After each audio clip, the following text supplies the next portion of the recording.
Guidance के online platform पर आपका स्वागत है। मध्य प्रदेश में हम मध्य प्रदेश के आयोग पर चर्चा कर रहे थे। पिछली क्लास में हमने दो टॉपिक पर चर्चा की थी।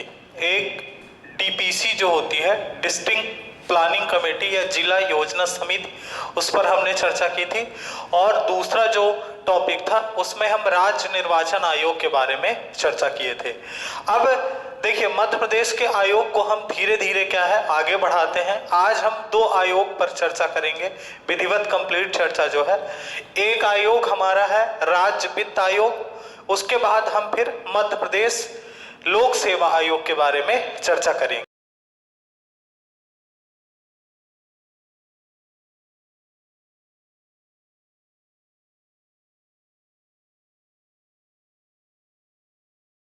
आयोग के बारे में चर्चा करेंगे। तो सबसे पहले आप देखिए, राज्य वित्त आयोग जो है Madhya Pradesh state finance commission, ठीक है। देखिए, एक वित्त आयोग और होता है जिसको हम केंद्रीय वित्त आयोग कहते हैं या सेंट्रल फाइनेंस कमीशन, जिसका उल्लेख आर्टिकल 280 में किया गया है।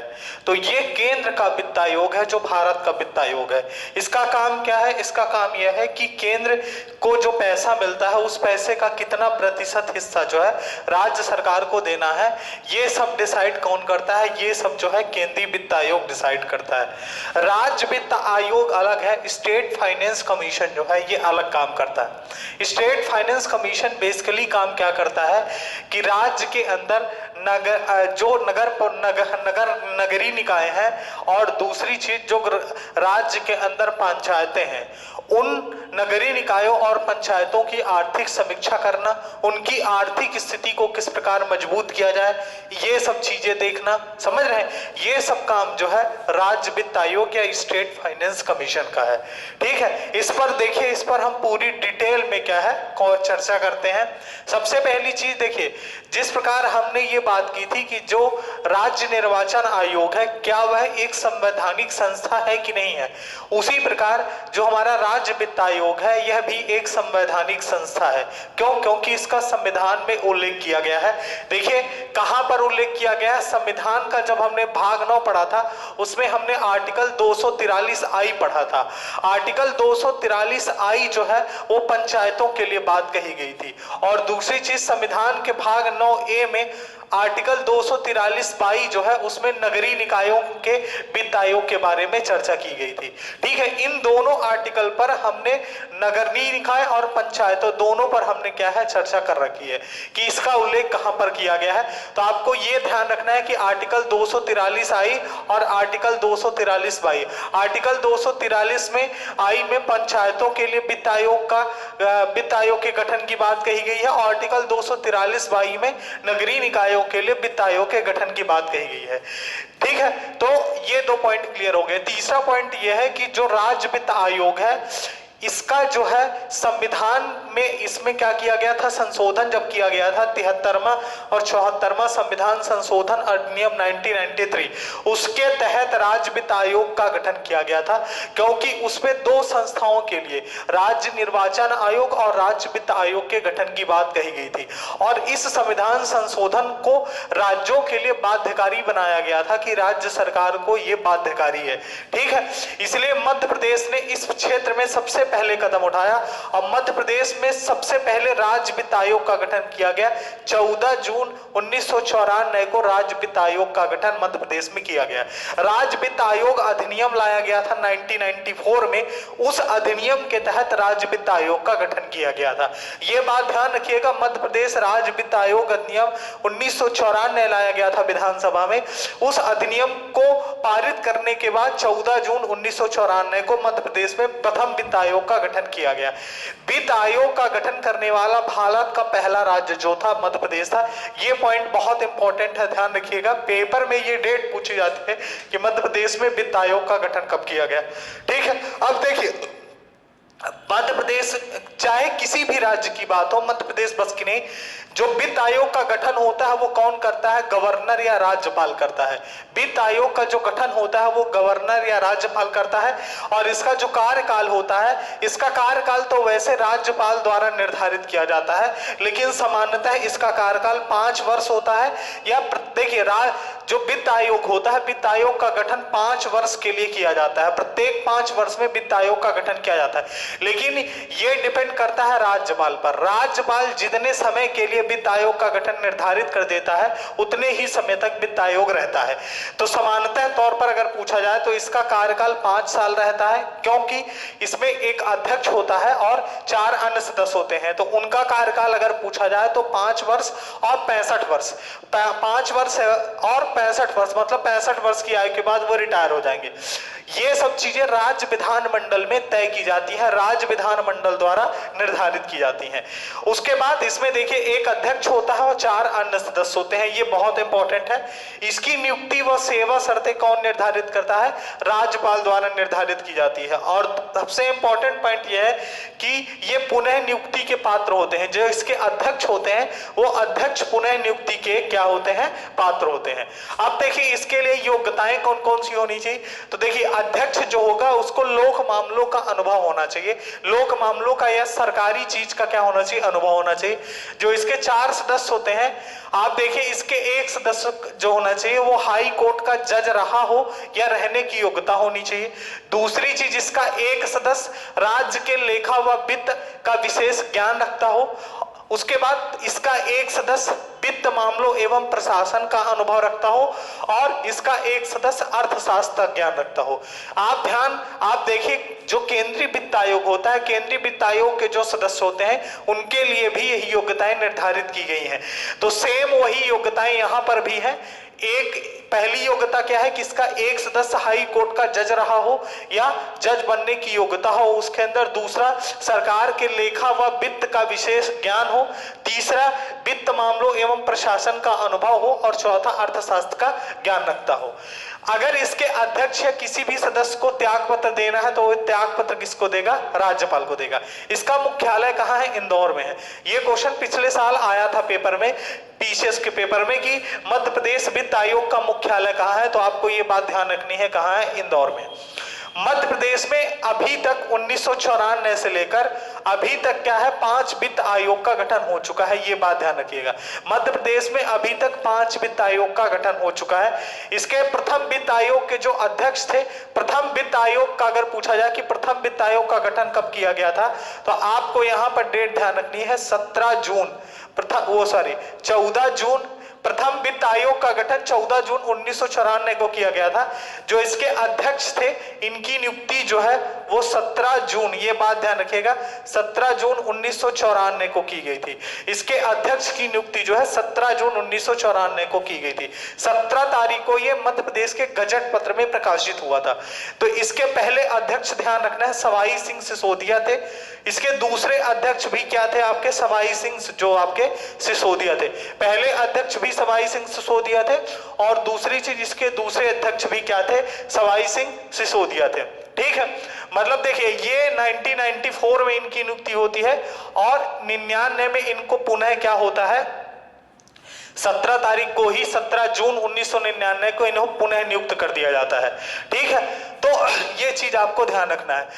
जो 5वां वित्त आयोग चल रहा है, उसके बाद तृतीय वित्त आयोग के अध्यक्ष शीतला सहाय थे। चतुर्थ वित्त आयोग के अध्यक्ष जो थे हिम्मत सिंह कोठारी हैं।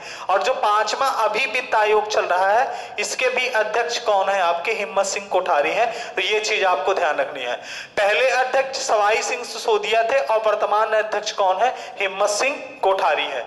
अब मध्य प्रदेश राज्य योजना मंडल जो होता है, मध्य प्रदेश राज्य योजना मंडल का जो सचिव होता है, वही जो है राज्य वित्त आयोग का सचिव होता है। मध्य प्रदेश राज्य योजना मंडल का जो सचिव होता है, वही क्या होता है? राज्य वित्त आयोग का भी सचिव होता है। अब देखिए, इसके काम की बात किया जाए कि इसके काम क्या होते हैं। देखिए, इसके अलावा जो भी पॉइंट हमने डिस्कशन किए हैं, ये ध्यान रखिएगा, सभी बहुत इंपॉर्टेंट पॉइंट है। लास्ट में इसके कार्यों पर चर्चा करते हैं। देखिए, इसके जो प्रमुख कार्य हैं, उन प्रमुख कार्यों में ये जो पहला काम है, पहला काम क्या है कि पंचायतों एवं नगर नगरीय निकायों की आर्थिक समीक्षा करना, पंचायतों एवं नगरीय निकायों की आर्थिक समीक्षा करना, समीक्षा करके रिपोर्ट तैयार करना और उस रिपोर्ट को राज्यपाल को देना। राज्यपाल क्या करेगा, राज्यपाल उस रिपोर्ट को राज्य विधानमंडल के अंदर क्या करेगा, रखवाएगा। ठीक है ना। लेकिन एक चीज ध्यान रखना है कि जो राज्य वित्त आयोग रिपोर्ट तैयार करेगा उस रिपोर्ट को राज्यपाल मानने के लिए बाध्यकारी नहीं है। मतलब यह है कि राज्य वित्त आयोग की जो सलाह होती है वो राज्यपाल के लिए बाध्यकारी नहीं होती। जो भी उसकी सलाह होती है उस सलाह को राज्यपाल क्या करेगा, राज्य विधानमंडल में क्या होता है, रखवाता है। फिर राज्य विधानमंडल कानून बनाकर या राज्य विधानमंडल डिसाइड करता है कि कितना पैसा जो है हमें पंचायतों और नगरीय निकायों को क्या करना है, देना है। तो पहला काम इसका क्या है, ये है। दूसरा काम आप ये बताएंगे कि राज्य की संचित निधि से, राज्य की संचित निधि से पंचायत या नगर पालिका को अनुदान की सिफारिश करना। राज्य की संचित निधि से पंचायत एवं नगर पालिका को अनुदान की सिफारिश करना कि कितना अनुदान पंचायतों या नगरीय निकायों को राज्य की संचित निधि से दिया जाए। अगला आप पॉइंट बताएंगे कि पंचायतों एवं नगरीय निकायों की वित्तीय स्थिति को मजबूत करने के लिए उपाय या सुझाव देना। ठीक है ना। पंचायतों एवं नगरीय निकायों की वित्तीय स्थिति को मजबूत करने के लिए सुझाव देना। ठीक है ना, उपाय व सुझाव देना। और लास्ट में आपको बताना है कि ऐसे अन्य कार्य जो राज्यपाल द्वारा भी सौंपे जाएंगे, ऐसे अन्य कार्य जो राज्यपाल द्वारा सौंपे जाएंगे। तो ये चार प्रमुख इसके काम है। पहला काम क्या है, पंचायतों एवं नगरीय निकायों की आर्थिक समीक्षा कर रिपोर्ट तैयार करना और उस रिपोर्ट को राज्यपाल को देना। राज्यपाल उस रिपोर्ट को राज्य विधानमंडल में रखवाएगा। राज्यपाल राज्य वित्त आयोग की सिफारिश मानने के लिए बाध्यकारी नहीं है, सलाह मानने के लिए बाध्यकारी नहीं है। दूसरी चीज क्या है कि राज्य की संचित निधि से पंचायतों एवं नगरीय निकायों को अनुदान की सिफारिश करना, दूसरा जो पॉइंट है इसके कार्य में। तीसरा, पंचायतों एवं नगरीय निकायों की वित्तीय स्थिति को मजबूत करने के लिए उचित उपाय या सुझाव देना। चौथा, ऐसे अन्य कार्य जो राज्यपाल द्वारा सौंपे जाएंगे। तो ये इसके क्या है, प्रमुख कार्य है जो राज्य वित्त आयोग के हैं। तो इतने पॉइंट हमको राज्य वित्त आयोग से ध्यान रखना है। ठीक है। अब जो है, अब हम मध्य प्रदेश के लोक सेवा आयोग पर चर्चा करेंगे। ये मध्य प्रदेश का सबसे आखिरी टॉपिक है, मध्य प्रदेश की पॉलिटी का, मध्य प्रदेश के विभिन्न आयोग, इस पर हम पूरी चर्चा कर लेंगे। उसके बाद फिर जो है हम हिस्ट्री स्टार्ट करेंगे। तो अगला आप हेडिंग डालिएगा, मध्य प्रदेश लोक सेवा आयोग। अब हम मध्य प्रदेश लोक सेवा आयोग के बारे में चर्चा करेंगे कि जो MPPSC है, मध्य प्रदेश लोक सेवा आयोग या Madhya Pradesh public service commission, ये सबसे पहली चीज यह है, आयोग भी एक संवैधानिक संस्था है। यह आयोग भी एक कॉन्स्टिट्यूशनल बॉडी है क्योंकि इसका संविधान में उल्लेख किया गया है। संविधान में जो भाग 14 है, पार्ट 14, उसमें आर्टिकल 315 से लेकर 323 तक, आर्टिकल 315 से लेकर आर्टिकल 323 तक जो संघ लोक सेवा आयोग है, केंद्र का लोक सेवा आयोग और राज्य के लोक सेवा आयोग के बारे में वर्णन किया गया है। तो आपको ये बात ध्यान रखना है कि आर्टिकल 315 से लेकर आर्टिकल 323 के बीच संघ लोक सेवा आयोग तथा राज्य लोक सेवा आयोग के बारे में प्रावधान किया गया है। तो यह एक संवैधानिक संस्था है। अब देखिए, मध्य प्रदेश में हमने हालांकि पहले आपको बता चुके हैं कि जब मध्य प्रदेश का गठन किया गया था 1 नवंबर 1956 को, राज्य पुनर्गठन आयोग की अनुशंसा पर 1956 में ही धारा 108(3) के तहत 27 अक्टूबर 1956 को इसका गठन किया गया था। ठीक है ना, 27 अक्टूबर 1956 को इसका गठन किया गया था। ये बात ध्यान रखना है, राज्य पुनर्गठन आयोग की अनुशंसा पर। देखिए, मध्य प्रदेश लोक सेवा आयोग का मुख्यालय कहाँ है, इंदौर है। मुख्यालय तो आपको याद ही रखना है सभी का, क्योंकि मुख्यालय बहुत पूछा जाता है। 3 आयोग हम चर्चा कर चुके हैं। सबसे पहले हमने राज्य निर्वाचन आयोग, राज्य निर्वाचन आयोग का मुख्यालय भोपाल में है। दूसरा आयोग राज्य वित्त आयोग, जिसका मुख्यालय इंदौर में है, और राज्य लोक सेवा आयोग, इसका मुख्यालय भी इंदौर में है। अब देखिए, इसकी सदस्य संख्या की बात करें तो इसमें एक अध्यक्ष होता है और इसके कुछ अन्य सदस्य होते हैं। अब ये जो कुछ अन्य सदस्य हैं, इसका संविधान में कहीं उल्लेख नहीं किया गया है कि इसके कितने सदस्य होने चाहिए। ये जो सदस्य सदस्य संख्या होती है वो राज्यपाल की इच्छा पर निर्भर करती है। जैसे वर्तमान समय में मध्य प्रदेश में एक अध्यक्ष और 2 अन्य सदस्य हैं, तो ये संख्या जो है काम के ऊपर निर्भर करता है कि काम कितना है। जब काम कब ज्यादा रहता है, ठीक है ना, ज्यादा परीक्षाएं आयोजित करवानी है, तो उस कंडीशन पर क्या होता है कि सदस्य संख्या राज्यपाल जो है बढ़ा सकता है। नियुक्ति व सेवा शर्तें जो होती है राज्यपाल द्वारा निर्धारित की जाती है, ये बात ध्यान देना है। इसकी जो नियुक्ति व सेवा शर्तें होती हैं वो कौन डिसाइड करता है? राज्यपाल डिसाइड करता है।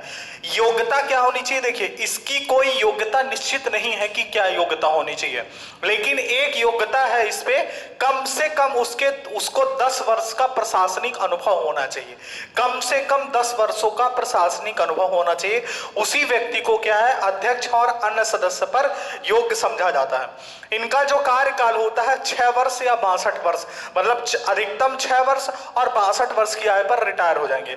जबकि संघ लोक सेवा आयोग में 6 वर्ष और 65 वर्ष होता है आपका कार्यकाल। त्याग पत्र किसको देंगे? त्याग पत्र ये राज्यपाल को देंगे, ठीक है ना। त्याग पत्र अपना किसको देंगे? राज्यपाल को देंगे। उसके बाद इनका वेतन व भत्ता जो होता है ये राज्य की संचित निधि से दिया जाता है, ठीक है ना। वेतन भत्ता जो होता है राज्य की संचित निधि से दिया जाता है। लेकिन एक चीज ध्यान रखना है कि इनकी नियुक्ति होने के बाद इनकी जो सेवा शर्तें होती हैं, जो वेतन भत्ते होते हैं, उन पर कोई भी अलाभकारी परिवर्तन नहीं किया जा सकता। मतलब यह है कि अगर इनकी नियुक्ति 6 वर्ष के लिए कर दी गई है तो इनको बीच में कोई हटा नहीं सकता है, ये बात ध्यान रखना है। हटाने का तरीका वही है जिस प्रकार सुप्रीम कोर्ट के या जिस प्रकार हाई कोर्ट के जज को हटाने की प्रक्रिया है महाभियोग, और महाभियोग एक जटिल प्रक्रिया है, उतनी आसानी से हटाया नहीं जा सकता है। तो कहने का मतलब यह है कि इनकी सेवा शर्तों में कोई अलाभकारी परिवर्तन नहीं किया जाएगा। इनके कार्यकाल को घटाया नहीं जा सकता कि सरकार बदल गई तो सरकार ने नए सदस्यों या अध्यक्षों की नियुक्ति करना शुरू कर दी, ऐसा कुछ भी नहीं है। राज्यपाल ने जितने समय के लिए इनकी नियुक्ति कर दी, 6 साल या 62 वर्ष के लिए, उतने समय के लिए कार्य निष्पक्ष रूप से काम करना है, क्योंकि इनके ऊपर सबसे बड़ी जिम्मेदारी यही होती है कि सरकार की दखलंदाजी नहीं होनी चाहिए, सरकार का दबाव नहीं होना चाहिए, इनको निष्पक्ष रूप से काम करने दिया जाना चाहिए, ठीक है ना। तो हटाने के लिए क्या प्रोसीजर है? महाभियोग है। देखिए क्या होता है कि जब राज्य के अंदर क्या होता है कि जो इसका अध्यक्ष होता है वो अध्यक्ष नहीं रहता है, उसका पद खाली है, उस समय पर क्या होता है कि राज्यपाल इन सदस्यों में से ही किसी एक को क्या करता है, कार्यवाहक अध्यक्ष बना देता है कुछ समय के लिए, जब तक नए अध्यक्ष की नियुक्ति नहीं हो जाती। तो राज्यपाल द्वारा क्या होता है, राज्यपाल कार्यवाहक अध्यक्ष की नियुक्ति करता है। अध्यक्ष व सदस्य पुनः नियुक्ति के पात्र नहीं होते हैं, ये बात ध्यान रखना है। देखिए ये बात समझने वाली है, जो इसके अध्यक्ष या सदस्य होते हैं, जैसे मध्य प्रदेश लोक सेवा आयोग का कोई अध्यक्ष और सदस्य है, उनका कार्यकाल 6 वर्ष 62 वर्ष के लिए है। 6 वर्ष बाद वो रिटायर हो जाएंगे। रिटायर होने के बाद वो मध्य प्रदेश लोक सेवा आयोग के अध्यक्ष या सदस्य दोबारा नहीं बन सकते हैं, लेकिन वो दूसरे राज्य, जैसे छत्तीसगढ़ है, उत्तर प्रदेश है, दूसरे राज्यों के लोक सेवा आयोग के अध्यक्ष या सदस्य बन सकते हैं। दूसरी चीज क्या है कि राज्य क्या होता है कि राष्ट्रपति क्या होता है कि एक, जैसे मान लीजिए मध्य प्रदेश लोक सेवा आयोग का कोई अध्यक्ष है, उसको अतिरिक्त प्रभार के तौर पर छत्तीसगढ़ का भी लोक सेवा आयोग का अध्यक्ष नियुक्त किया जा सकता है, लेकिन उसको क्या है, उसको ये डिसाइड कौन करेगा, ये डिसाइड राष्ट्रपति डिसाइड करता है। फिर जब वो 2 राज्यों के लिए काम करेगा तो उसको जो वेतन दिया जाएगा दोनों राज्य की संचित निधि से वेतन दिया जाएगा, और कितने कितने % दिया जाना है ये डिसाइड कौन करेगा, ये संसद डिसाइड करेगी, ठीक है। तो ये बात ध्यान रखना है। मध्य प्रदेश में पहली बार 1958 में MPPSC की परीक्षा आयोजित की गई थी। मध्य प्रदेश के जो पहले अध्यक्ष थे वो DV रेगे थे, है ना। DV रेगे जो थे ये इसके पहले अध्यक्ष थे, ये आपको ध्यान रखना है। वर्तमान समय में इसके अध्यक्ष जो है भास्कर चौबे जो है वर्तमान समय मध्य प्रदेश लोक सेवा आयोग के अध्यक्ष हैं। अभी तक कोई भी महिला अध्यक्ष नहीं बनी है मध्य प्रदेश लोक सेवा आयोग का, कोई भी महिला मध्य प्रदेश लोक सेवा आयोग की अध्यक्ष नहीं बन रही। अब देखिए इसका काम क्या है, लोक सेवा आयोग का काम क्या है। लोक सेवा आयोग का काम यह है कि मध्य प्रदेश सरकार के लोक सेवा के पदाधिकारियों की नियुक्ति के लिए मध्य प्रदेश लोक सेवा आयोग के पदाधिकारियों की नियुक्ति के लिए परीक्षाएं आयोजित करवाना। आपने देखा होगा एमपीपीएससी जो होती है प्रशासनिक पदों के लिए भी नियुक्तियां करवाता है, मेडिकल के लिए भी करवाता है, इंजीनियरिंग सर्विसेज के लिए भी करवाता है, फॉरेस्ट सर्विसेज के लिए भी करवाता है। तो जितने भी प्रशासनिक अधिकारियों की नियुक्ति होती है वो मध्य प्रदेश लोक सेवा आयोग द्वारा परीक्षाएं आयोजित की जाती हैं, उसी के द्वारा उनकी नियुक्ति की जाती है। तो ये एक बड़ी जिम्मेदारी है इसके पास, ठीक है ना। तो ये मध्य प्रदेश लोक सेवा आयोग हो गया। नेक्स्ट क्लास में हम क्या करेंगे कि मध्य प्रदेश राज्य योजना मंडल के बारे में और भी जो आयोग बचे हुए हैं उन पर धीरे धीरे जो है हम चर्चा करते जाएंगे। धन्यवाद।